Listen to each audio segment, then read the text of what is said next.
here. Oh yeah. Oh. Can you just click on that? Live on Facebook. I think we're live. Hey, hello Facebook. Yeah. Yeah. Do you think they'll ever make like a shoulder book or like an elbow book? Well, it's Facebook. Like a handbook. It's just pictures of like, hey. A handbook. There's a handbook. Handbook is not something new, you know. Oh, hey! I thought I came up with something. Yeah. So there's a handbook. There's a Facebook. Is there a foot book? There is a book. Hmm. Did you ever see the book? The book. Is it the good book? No. It's the. Look, I'm gonna. Yeah, I'm gonna share the link as well. We are live. Yeah. Mm-hmm. Hi. Oh shit! How do you turn this off? Well, Grandma. Okay. Life there. with a V, right? Sorry? I'm just sharing the link.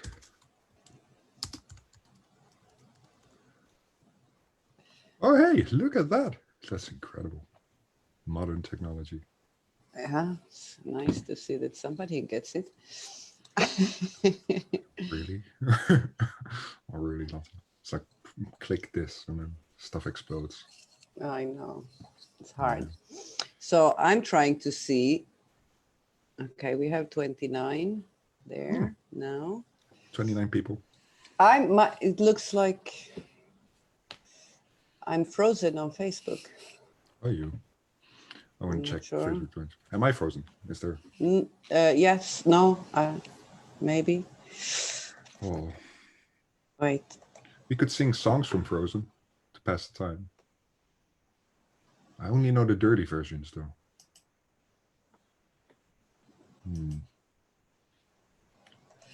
Okay.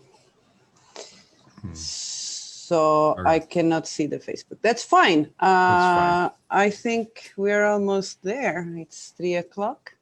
I don't know if we're supposed to wait for some more people. No. Let's give them a little bit more time. Mm-hmm. I'm just fixing my screen. Yeah, I can totally not see that. Okay. Let's focus on the Zoom thing. Yeah, let's skip the Facebook. Nice to see you. Oh, it's so nice to see you. Look at that. Can I ask you a stupid question? Yes. Before we begin. You're in the middle of the desert, but your hair doesn't look dry at all. Like, how did you do that?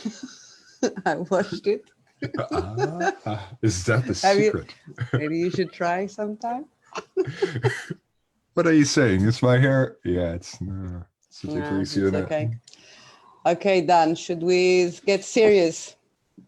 Never. Let's do it. Never.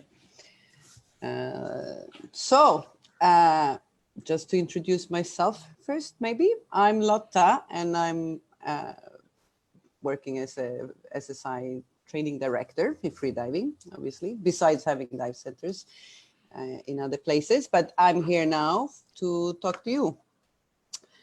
Daan Verhoeven, welcome. Hey. I think you are quite well known in the freediving community. I don't know if probably it's not only freediver listening, which is a good thing. So mainly you're here because of what you do with behind your camera. Yeah. Yeah, right. Yeah, I used to be a freediver, and now I'm a freediving cameraman. Yeah. So, but first, just some background questions. Where are you from? I was born in Holland.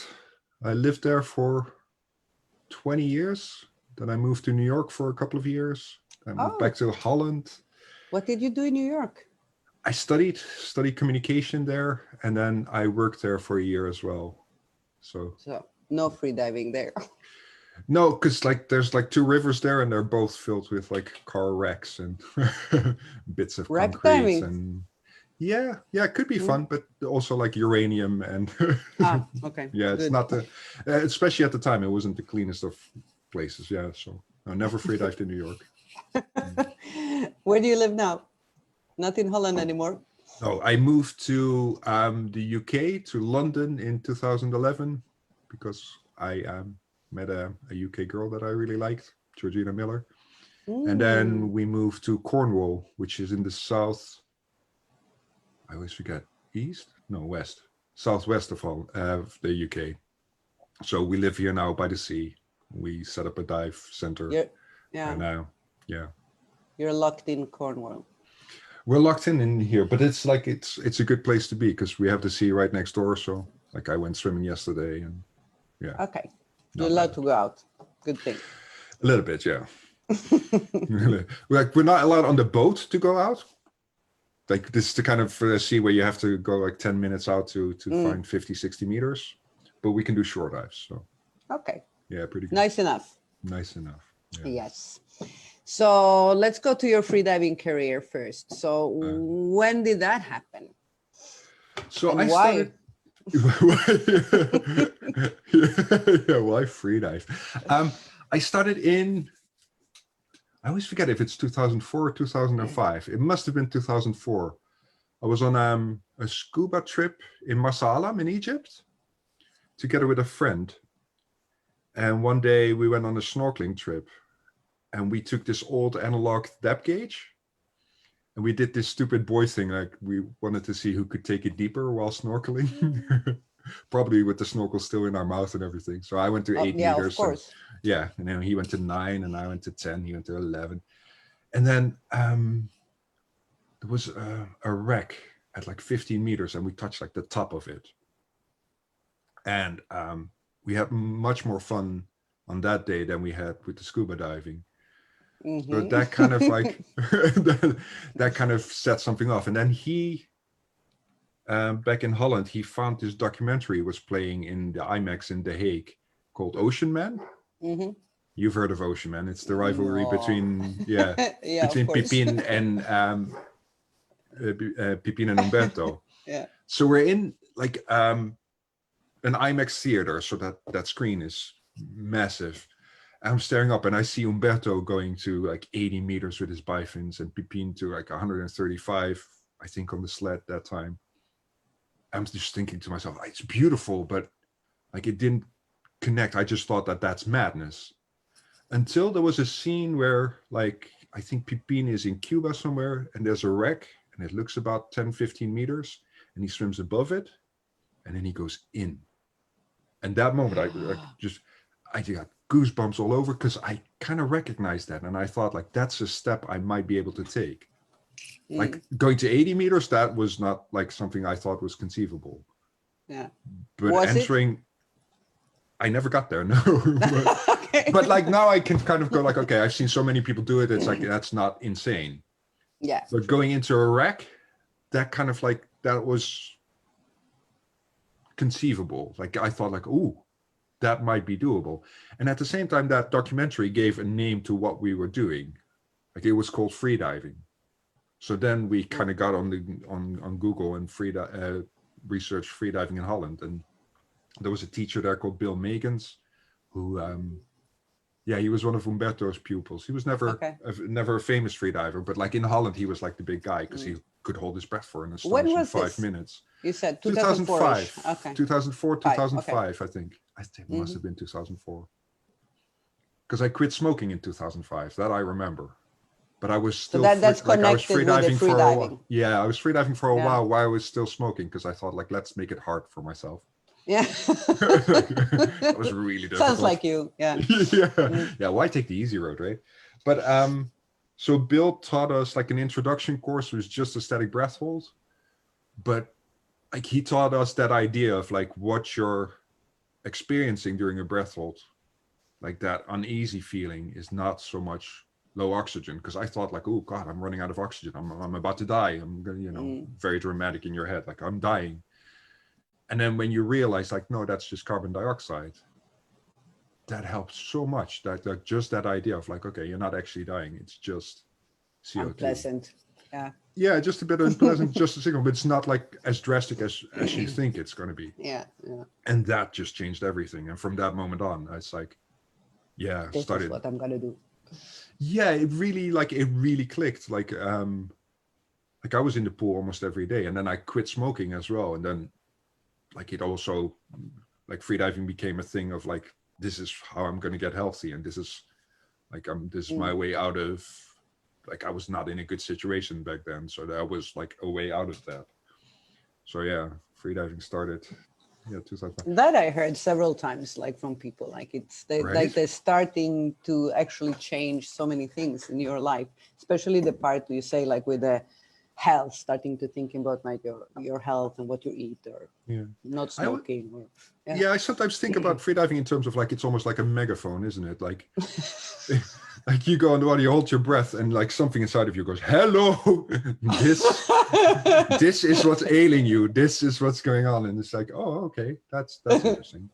So like, yeah, if you eat horrible things and you try to do a dive, like that horrible thing, like your stomach will go like, "Hello, you shouldn't have had 3 hamburgers an hour before you dive." Yeah, Oh. and you go like, "Oh, right, I'll take that with me." Yeah, Yeah. yeah. Okay.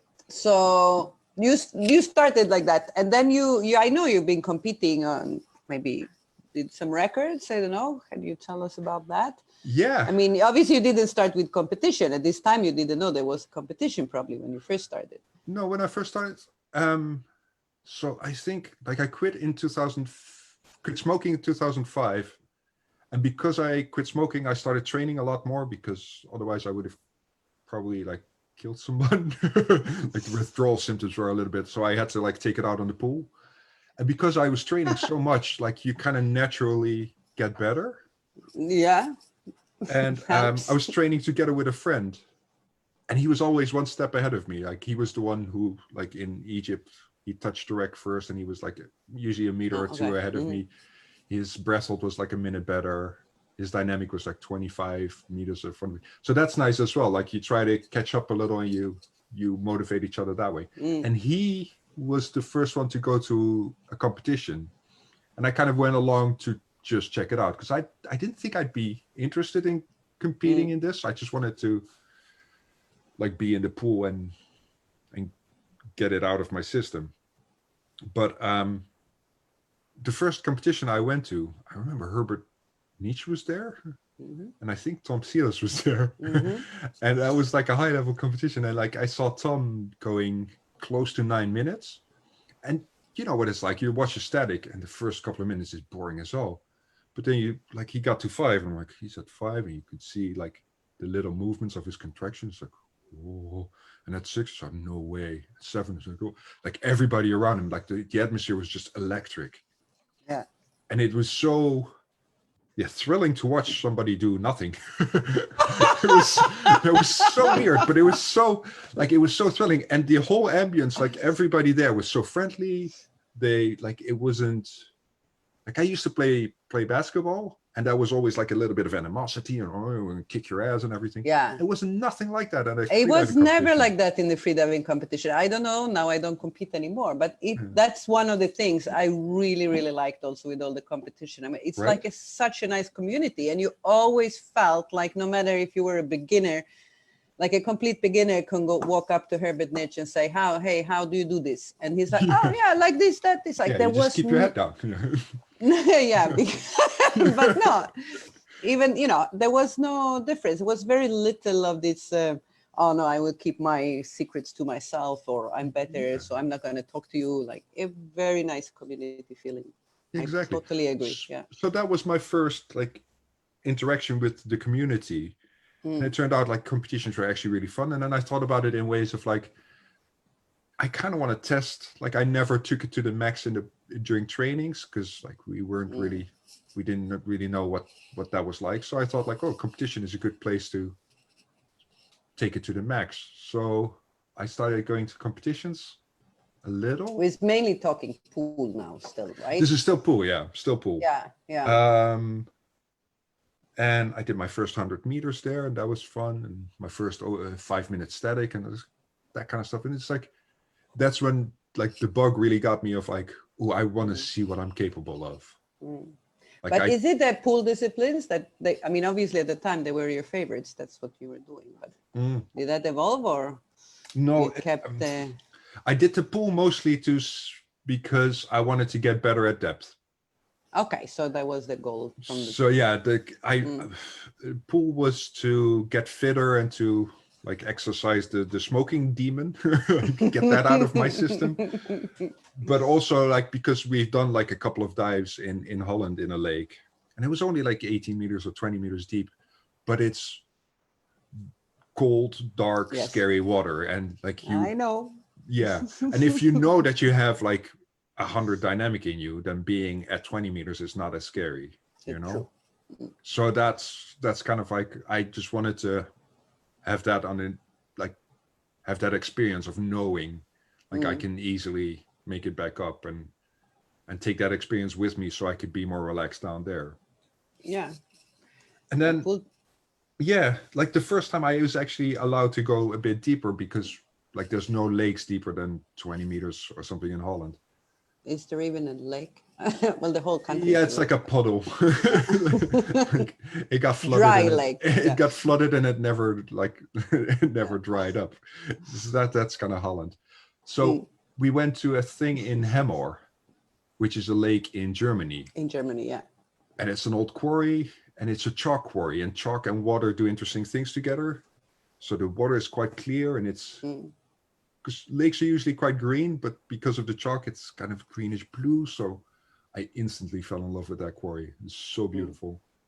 And the water was quite a lot deeper. So all of a sudden, like I got to like 30. And then at 30, I kind of got into that point where like something weird is happening in my body. It's like, it's like, what is that? And it's like, I didn't quite understand that was residual volume. I can't equalize anymore. Where did the air go? Yeah. So that was interesting. Like, so then I really had to like do. And these are the days before mouthfeel was almost invented. Yeah, but also it was starting, but keep in mind, like I didn't have a proper like education yet. Yeah. Like, Yeah. all True. I had was like one static introduction course. Oh, okay, cool. So when did you ever do a proper course? during that lake thing, I kind of went like, okay, I probably need a bit more of an education. So Katja Kederberg was an instructor in Germany at the time, and she did my 2-star course with me. I've been a couple of other people, and that you kind of breeze through that because that's quite easy. But I remember like something clicking on a dive there.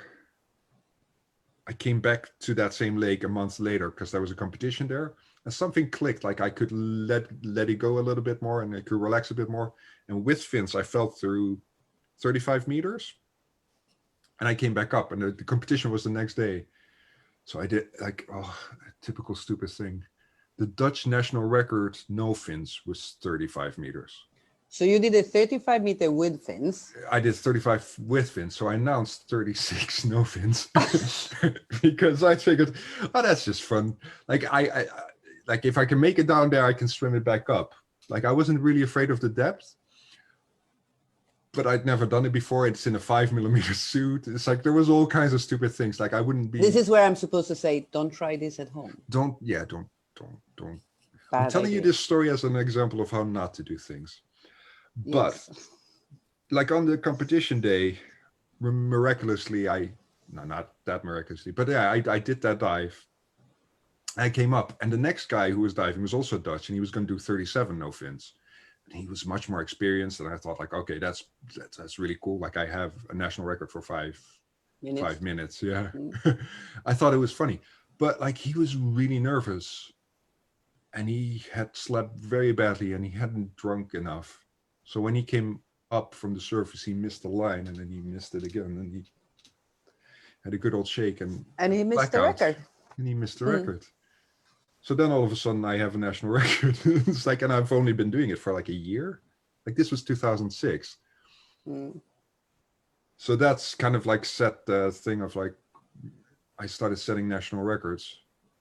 So in the end, by 2010 or 11, I'd set, 5 out of 6 national records were mine. Like I've done dynamic no fins, constant weight, constant no fins, free immersion. I never got the static record because I suck at static. Like that's I don't know how you do it. Georgina is really good at static as well, and every time she does it, I just look at her like, how?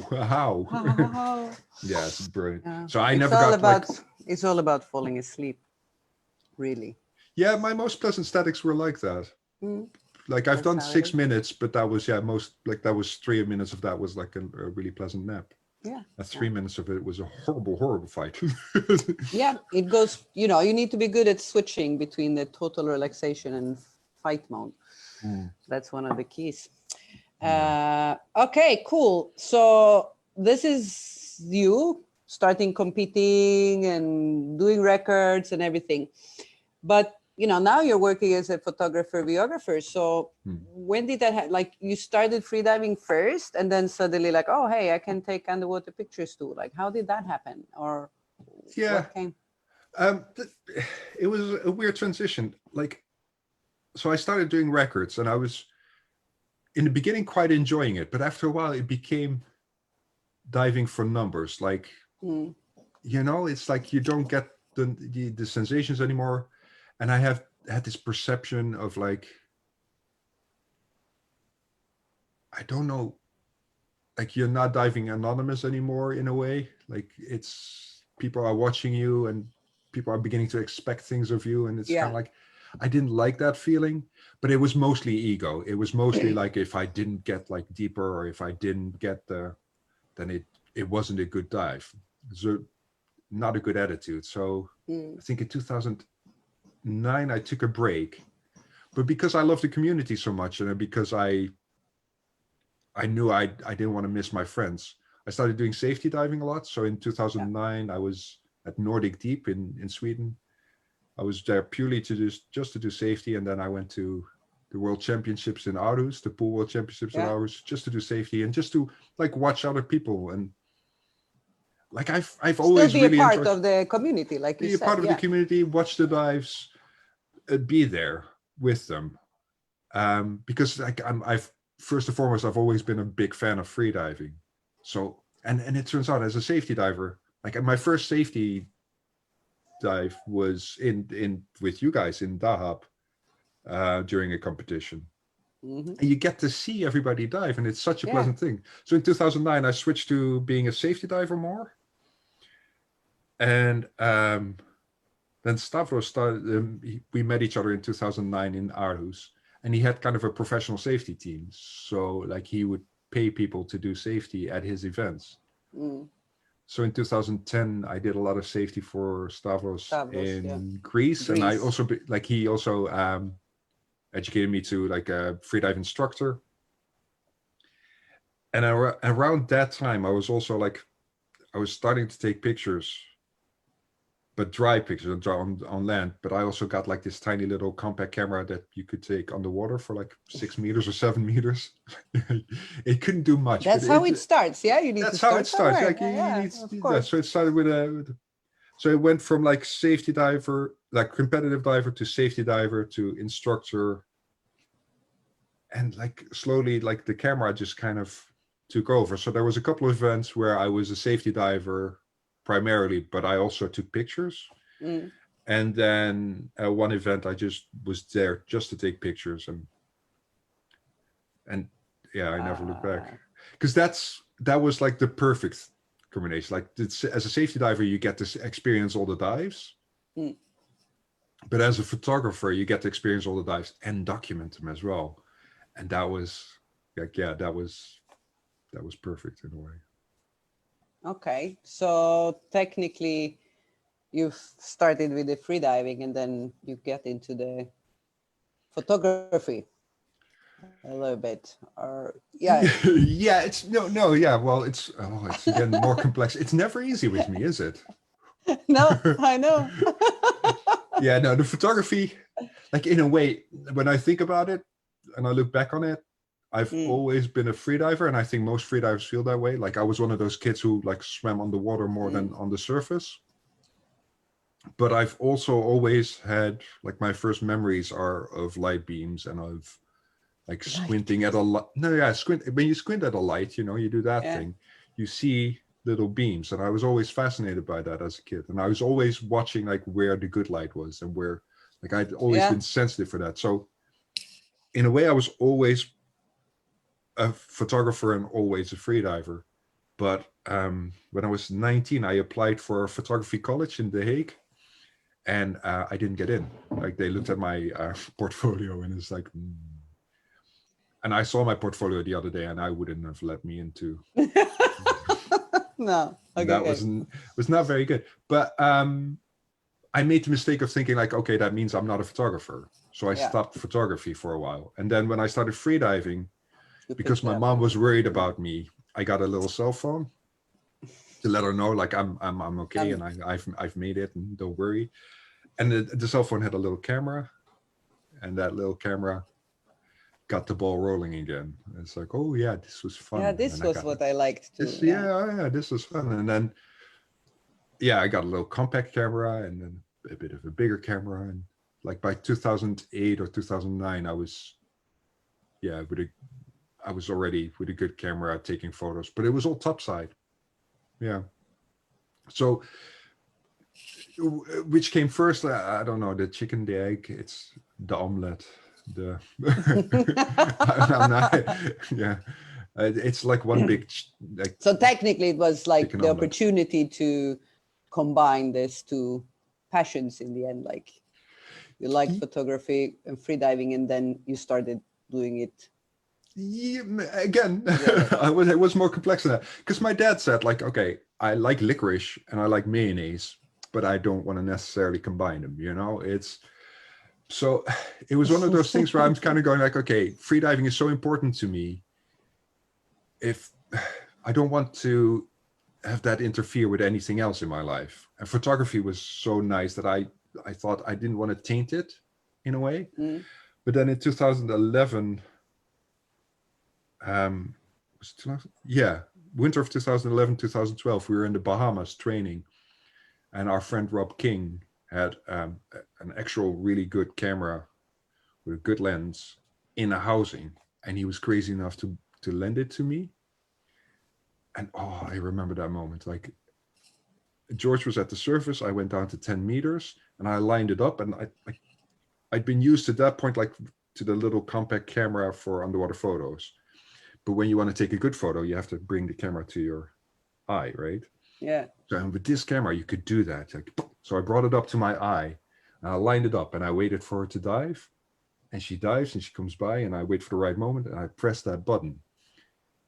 And the shutter goes click, and that click reverberated into my, like, through my spine down to my soul. It was like everything clicked inside of me. It was just, and that's the moment I knew. It's like, oh.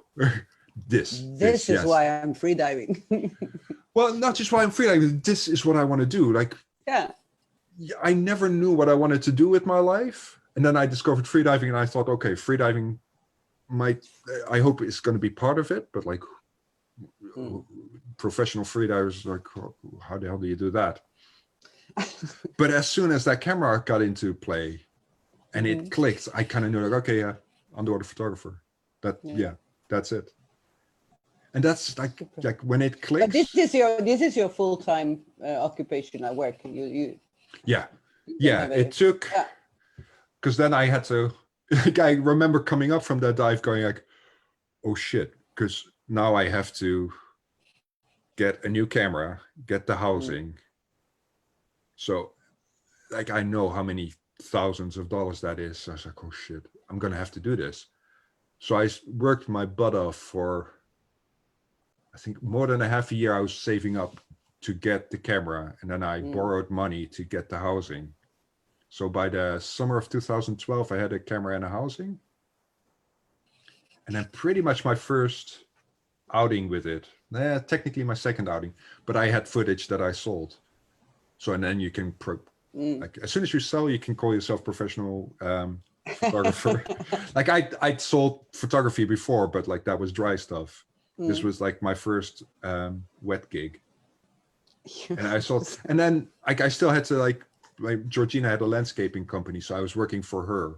So I had a source of income, and then whenever I got like the chance to do a gig, I could go and do photography. So I was really lucky. But like after it got pretty quickly, like in 2014, I started full-time underwater photography. So it's like, yeah.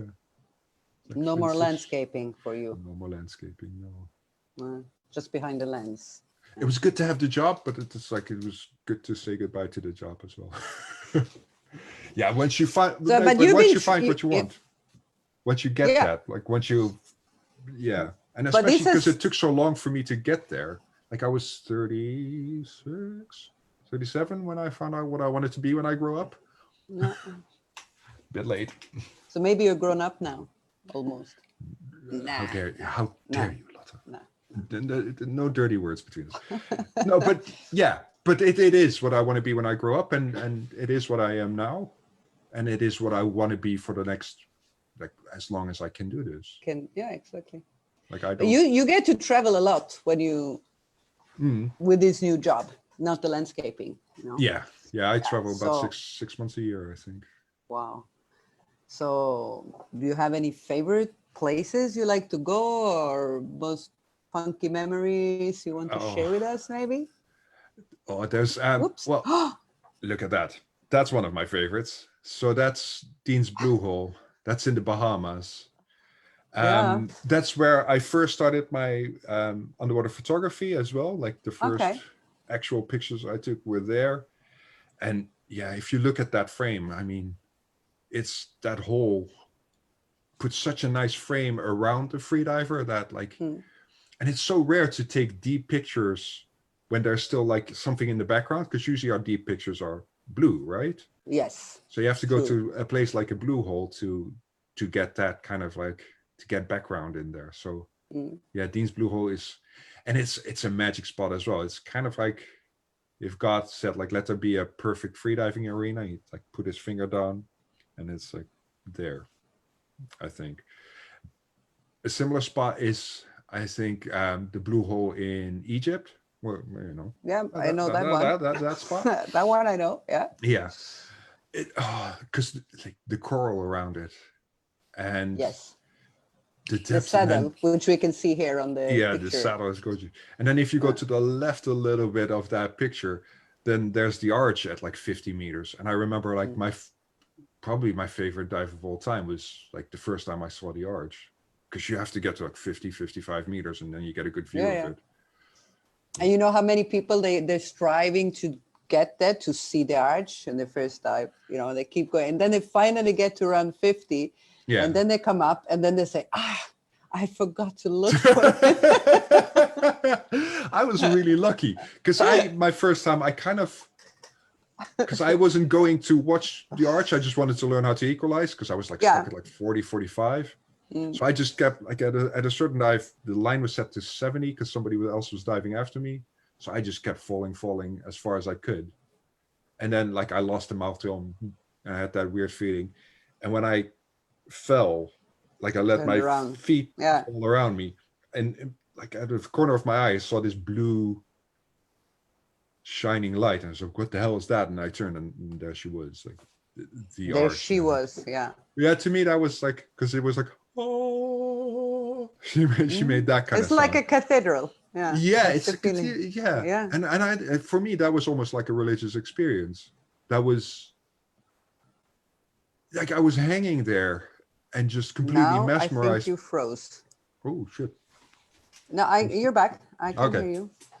Yeah. So I was hanging in front of the arch and I was just like, you're at 55. I think that must have been 54, 55 meters. Just hanging, just mesmerized, and then all of a sudden, like I wanted to disconnect from the line and swim towards it. It was like, oh, she's calling me, and then I realized, oh no, you're at 55 meters. There's people above you waiting. Like let's go. But yeah, you can only have that kind of experience in the Hubs Blue Hole. Yeah. So for sure, one of my favorite spots. It's an amazing dive. And here comes a seal, I think. Yeah, that's in my backyard. That's Cornwall. That's one of the reasons I love Cornwall.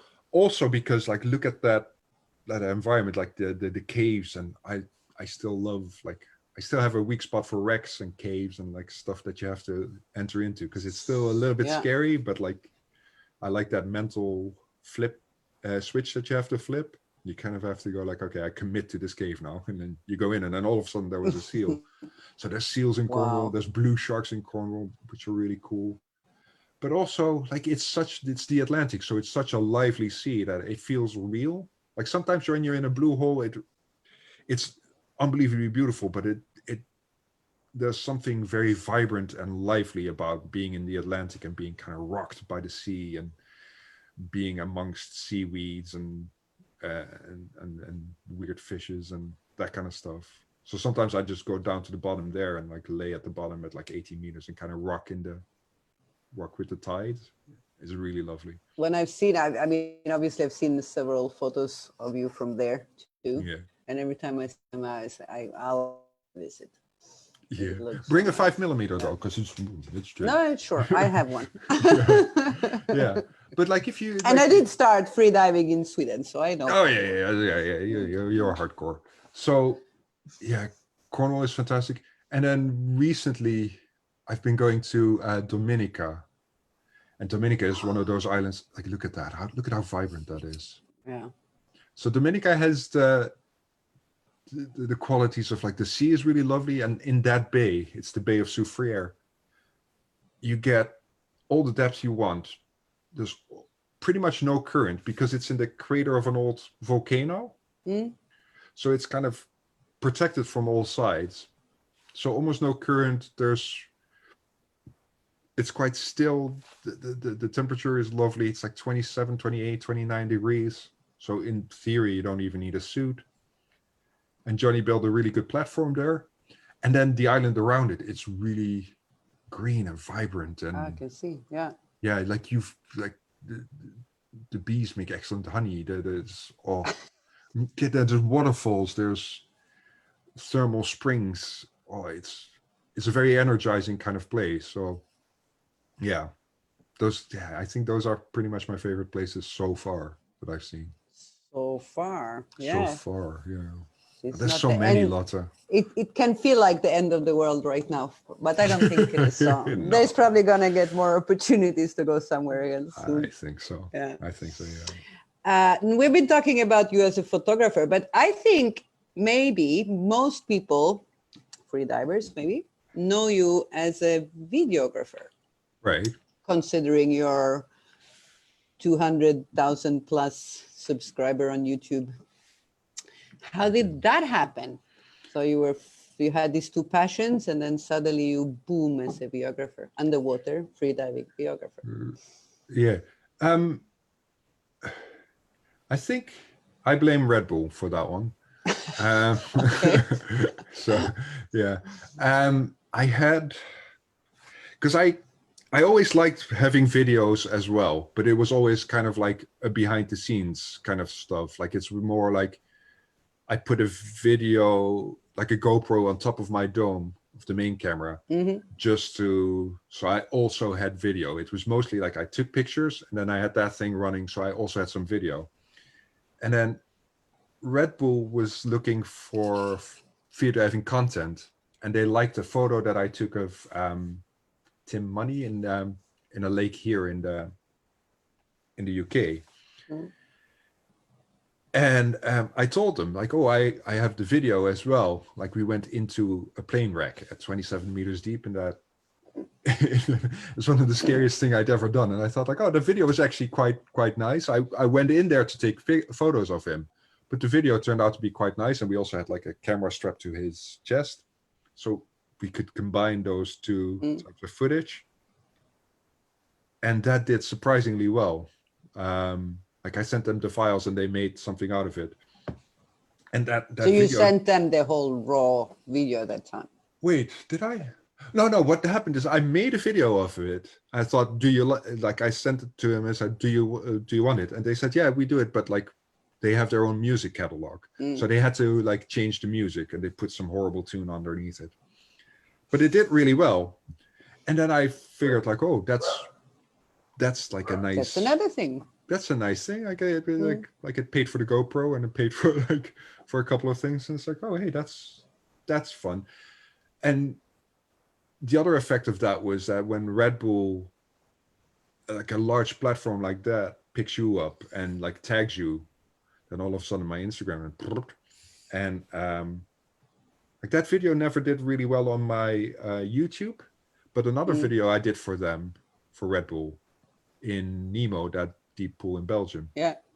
That did really well as well. But then it also did really well on my YouTube platform. And all of a sudden that started to really get rolling as well. So it was because I got like this little boost, or like actually a big boost from Red Bull, that like my profile all of a sudden shut up, but also like it planted the seed in my head of like, hey, videos. And I One really more like dimension. doing them. Yeah. Yeah. Oh, well, yeah, the dimension of time, I guess, right? But also I quite enjoyed making them. So yeah, like if you can do both, that's why I think of myself as a cameraman in a way. Like it's hard to tell. Like yeah, I wanted to ask, like, what do you feel like more, like a photographer or a videographer? So you don't want to really. Well, no, it's it. In my soul, in my essence, I think it's more a camera, like a photographer. I think because I've done that more, and I feel like I've mastered it more in a way. Like I'm at no point. I'm not quite at a point where I'm thinking like I'm there, but like with a photo, I know better what to do than with video. Video is a different skill set, and I still feel like I'm feeling my way into that and trying to get more traction. With photography, I'm kind of know like I'm more comfortable to the point where like I can kind of mess around with it and I can get artistic with it. Whereas with video and with video editing, I'm still kind of like, how do you puzzle this together? How do you like?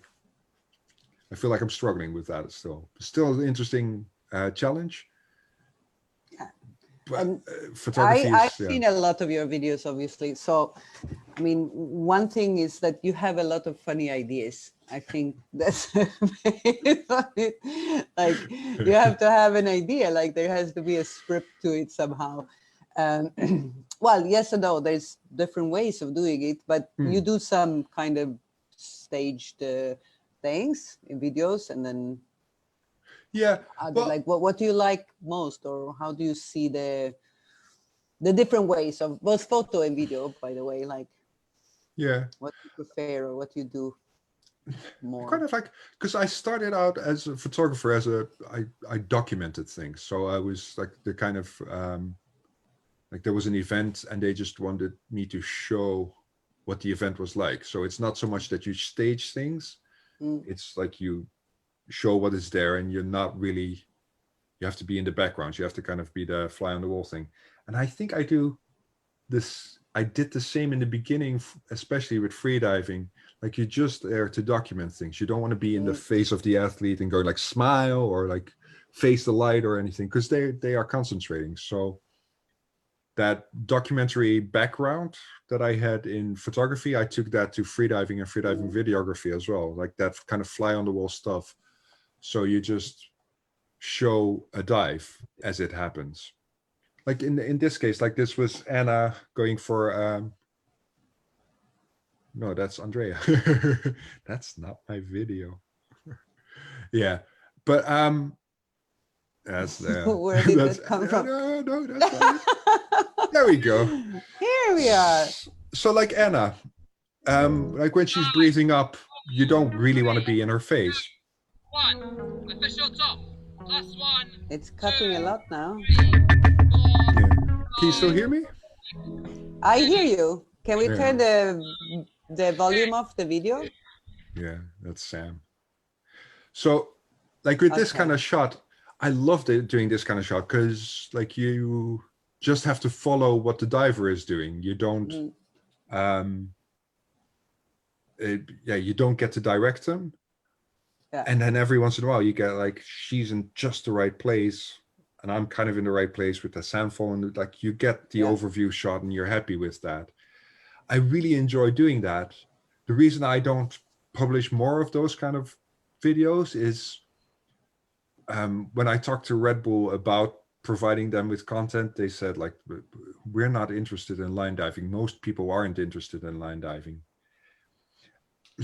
I'm not sure if I agree. I find line diving beautiful, and I've got like a dive of Alice. I did a video of that, and that got more than 1 million views. So I think there's like people are interested in this kind of stuff if you bring it the right way and if you kind of like discuss it in the right way. But like obviously I didn't make that shot because I'm not underneath Why you the didn't bottom plate swim? of You swam down Hercules. before her, hanging under the butterfly. Yeah, but it's like it Also with is. no fins. Yeah. Yeah, but like before we had dive eye, that was kind of like the challenge, isn't it? Like Yeah. how do you show? Follow the whole dive. Yeah. Yeah. But like the safety divers, like you have to show them going down. Like there's so many aspects to a dive. Yeah. And with the whole fly on the wall thing, I quite like seeing it all and not interfering with it, just letting it happen, because like I always find like that it's hard to beat reality. You know what I mean? Reality is so. I've seen some of your other things. You're quite good at beating reality, but yeah. Yeah, but But then I still, agree. Yeah. then still, like whenever I have an idea or a concept, you kind of have to let there be room for happy little accidents, or like Bob Ross used to say, like What? there's Bob Ross was a painter. He called it happy little accidents, like Happy when you're little painting accident, something, yes. and then like something unexpected happens.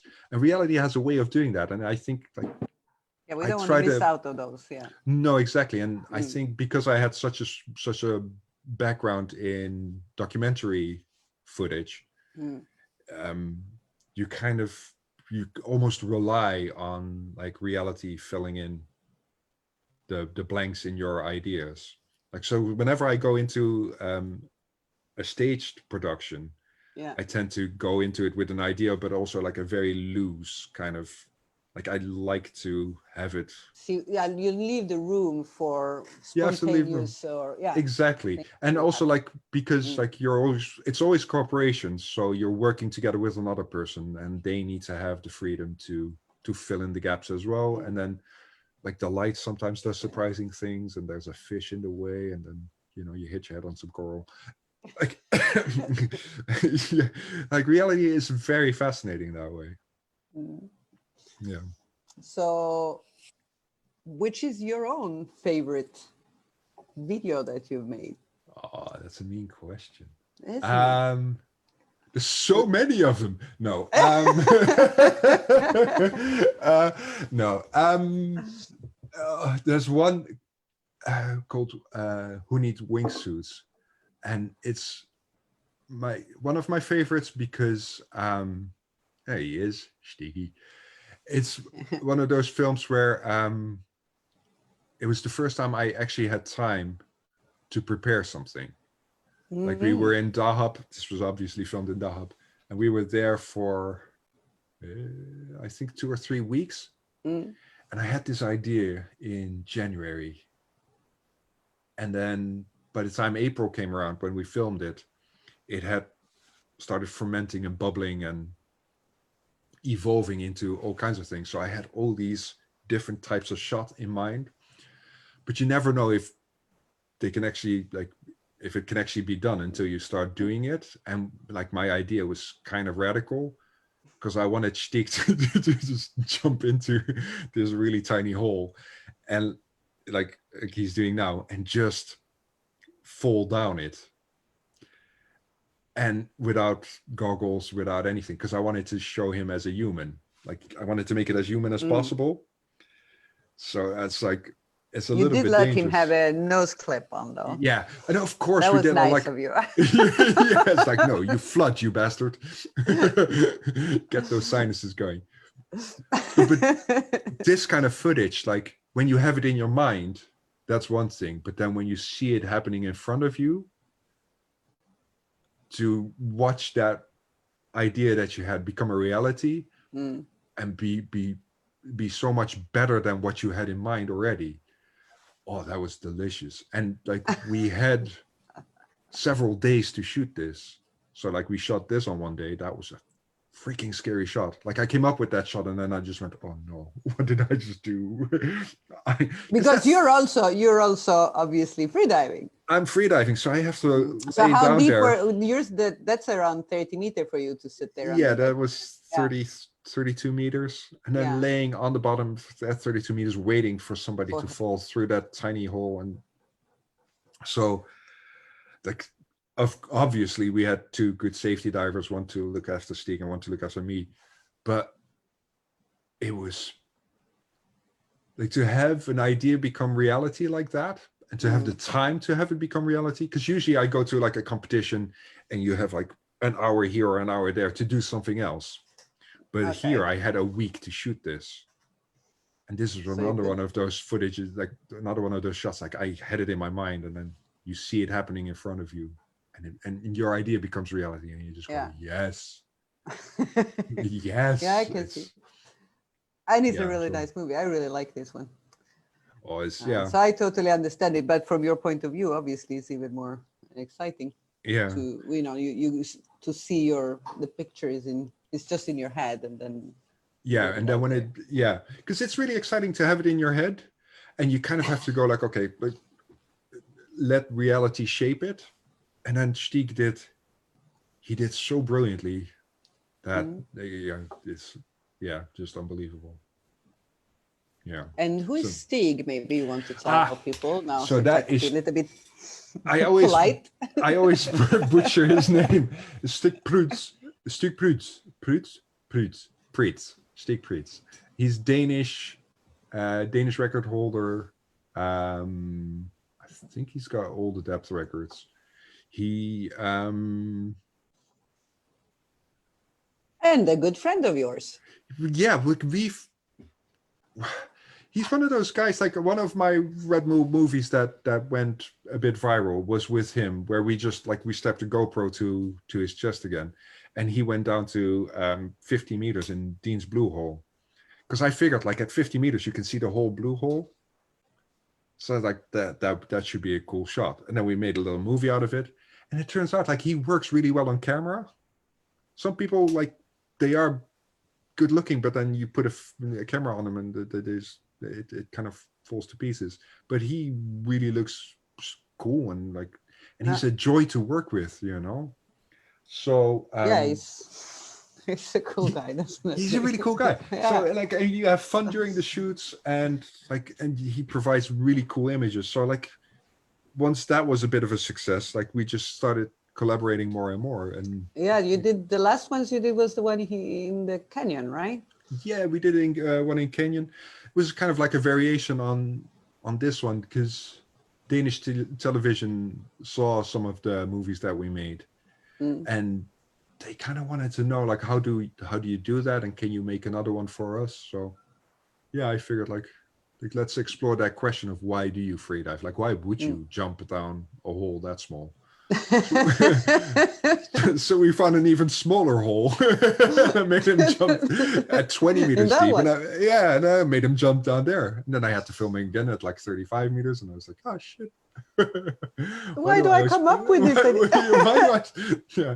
But that's the thing. Like if an idea makes me nervous, it generally tends to be like, okay, yeah, you got to do that. Oh. Yeah. So soon we'll see the movie of you following somebody swimming through the arch in the blue hole in the. No. That is a dream. Done. I would have to. I would. Yeah, that makes me too nervous. You know what I mean? Yeah. Too nervous. So that might be too deep for me. Or I'd have to like train with you guys for like a year or something. Right? Static. No. Not here. You need to stay home in Cornwall for another while. Do and train static with George. Yeah. Gonna have to do a long dive through there. Yeah. One day. One day, maybe. So I have a couple of more questions. We're getting towards the end of an hour already. Whoa, already. Let me check if I missed anything this far that I was thinking of.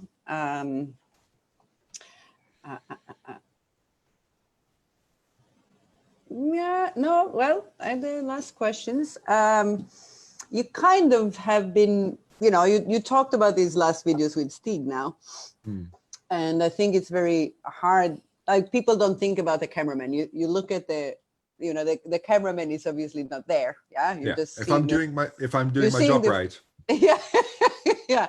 So you're like, you're totally into the movie and you're seeing that. And then, what you said now, for instance, like, oh, that shot, like I'm laying there on the bottom and he's coming down. So it's like you actually had to go deeper and stay longer and wait for, okay, maybe you're wearing fins, but still you're Yeah. doing a job. He's diving down and up again. Like, it seems like what you did was harder than him, and nobody think about that. Sometimes we don't think about who's behind the camera. Yeah. So you mean that's a whole aspect of it when you're freediving, since you're actually freediving. Yeah, so I think that's also a similarity with like a safety diver. Like a good cameraman for these kind of situations, like if you do it right, you don't think about the shot, you don't think about the edit as a viewer. And I think as an athlete, a good safety diver is somebody who's there and you know he's there and you feel safe, but you don't like, he's not prominent, like in your face, like, hi, I am your safety today. Like, hello, I'm ready to rescue you. It's like, that's annoying. So it's kind of like, as a safety diver, I hope I did a similar thing. Like, you're there, but in the background and reassuring, but not like, are you going to be okay? Like, that's not going to be reassuring, is it? Yeah, it is, but you need safety too. So, well, I mean, what I wanted to ask you was actually, like, what are the most which is the biggest challenge of being a freediving photographer or videographer, underwater photographer? Yeah, it's that. But you kind of gave the answer. It popped in my head when you said that, like, yeah, it's all these things that you're actually also freediving. Yeah, but that's another aspect of safety as well. Like, for me, the safety part is for sure the primary challenge. Like, I cannot do that kind of stuff unless I know that I'm safe, and I can only be safe if I there has to be a certain awareness within me.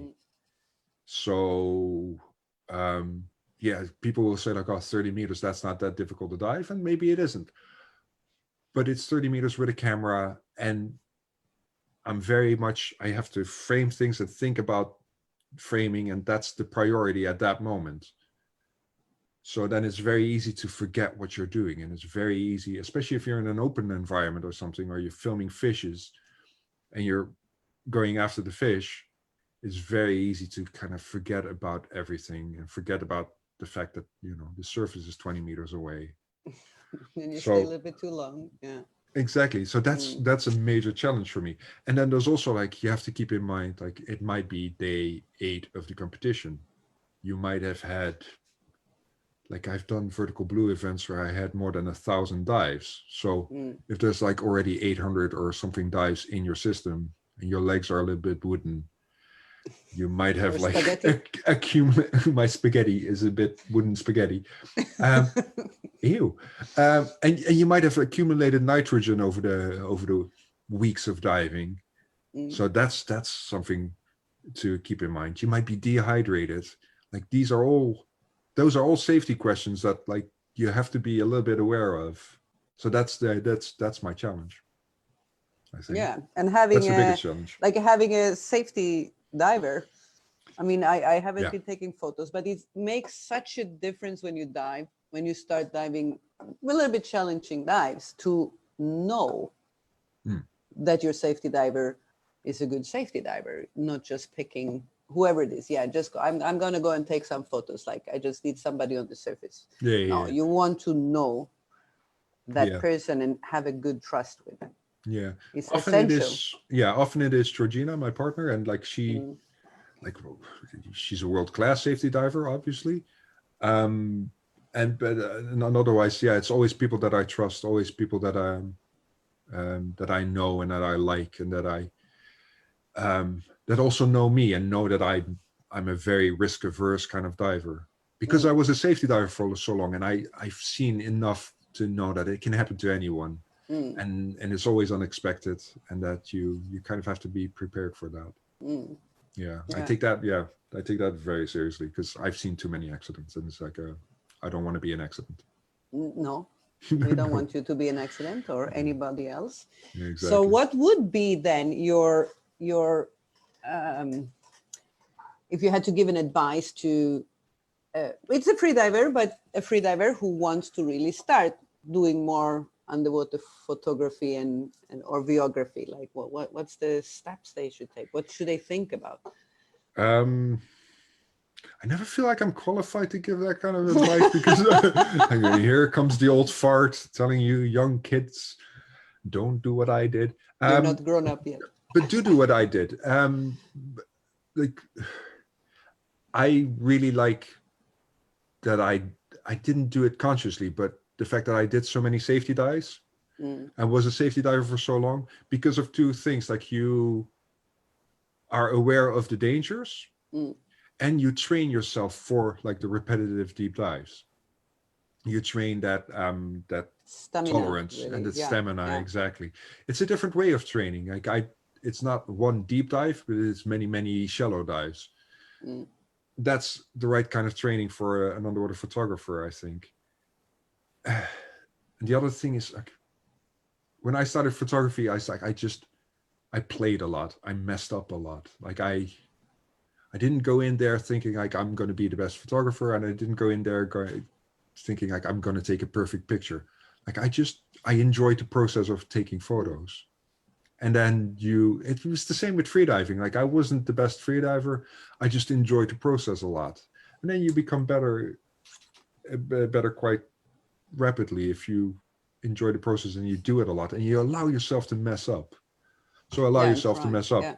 And then if you have a chance, get a decent camera, because you can learn a lot from a good camera. Like, every time I got a new camera, like you said, you had the little thing and then you tried the big one with the dome. Yeah, and all of a sudden you have to like up your game to like kind of reach that level. And then you, at a certain point, you find that your camera can't keep up with you. And that's a really nice thing. And then maybe if you're lucky, you got enough of a budget to get a new camera. And like right now, I'm at the point where like this is it. Yeah, I need a new camera. What do you use now? I shoot on a Sony A7R II still. Like, I switched in 2016 because like I started doing so much more video, and some of my clients wanted me to shoot in a 4K, so that's at a higher resolution kind of stuff. And Canon didn't do that at the time. So and now I'm thinking about switching, or maybe staying with Sony. I don't know.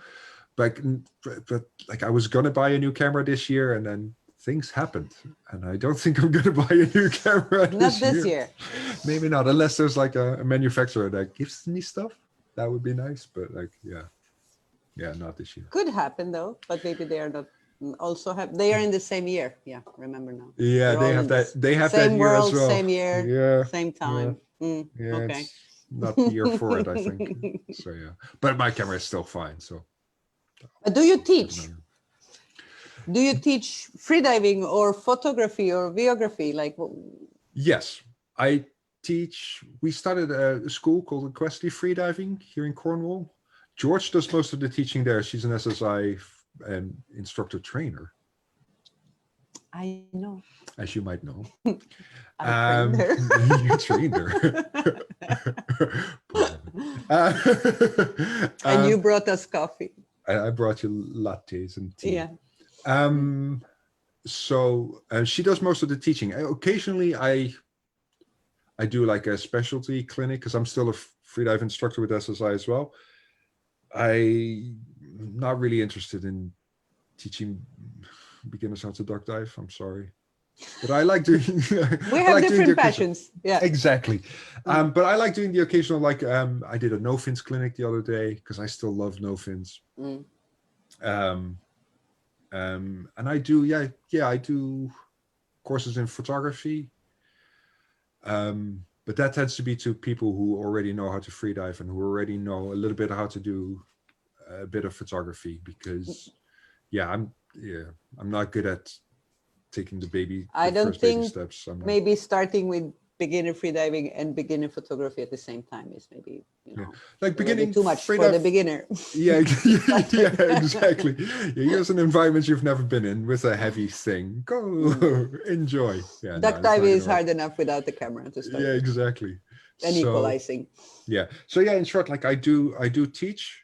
I tend to find, like, I used to be a swimming instructor as well, and put me in front of a group and I'm a little bit lost, but with individuals I'm good. So if I have like 1 or 2 students, I'm good with that. 3. But like I've done some workshops at events, and that's always fun. Then you get like a big group of people, but then it's just like you talk about theory and you talk about color theory and you talk about grading and that kind of stuff. I Yeah, like like that. a detailed, yeah. Yeah, so that kind of teaching I can do, but I always feel like it's better with these kind of things to have individual attention, because every photographer is different. And you don't want to tell them like, this is how you do an art form. It's like, no, it's an art form. You're free to do that however you want to. Like, yes, this is a good duck dive and that is bad duck dive, you can say, but like you can't really tell a person like that's, well, you can tell them that that's a bad photo, but that there's no right, yeah, but there's no right way of taking a good photo. Let's put it that way. Okay, yeah, no, Yeah. sure. I got the question. We got the question here. Ooh. Yeah. Have you ever abandoned your camera at the bottom to make it back to the surface? That's a mean question. No, no, because my camera is negatively buoyant, and it's worth. That's why you would let it go if it's negative. Well, if it was positively buoyant, then I might Then you use consider it. letting it go. No, but well, mightly. Then you would consider like You would letting it go. prefer and to save your camera than your life. Then you mean, yeah. If I ever, yeah, probably. Do you know how much that thing is worth? I'm not sure if I'm worth that much. I put it in my car, and all of a sudden my car is. You are. Should I ask George? No. Obviously, I would, and but yeah, it's weird though. Like George sometimes like asks about my hierarchy of like loves. Like there's freediving, photography, dogs, and her. And then The dogs also before there. Well, I'm not saying it's in that order. But Okay. if you ask me what order is so. it, it's kind of like don't ask me that question. Yeah. No, but it's a nice, like, if you compare this to like 15 years ago, like I didn't have freediving and I didn't have any of this, and now because of freediving, photography, George, dogs. Yeah. YouTube. Nice. Yeah. Yeah. So that was your answer to, have you ever abandoned your camera at the bottom to make it back Yes, it's a really good answer. Yeah. So no, you haven't? No, because I don't make those, like, knock on wood, but I don't make those calculation mistakes. No. That's why you never had. I'd rather wimp out than wimp out and get the shot. Which is the right thing to do. I think so, yeah. Makes me a bit wimpy, but that's fine by me. Wimpy. Let's and not alive. end on that. Let's not end on that one. Ask me something that I did cool. That you did cool. Yeah.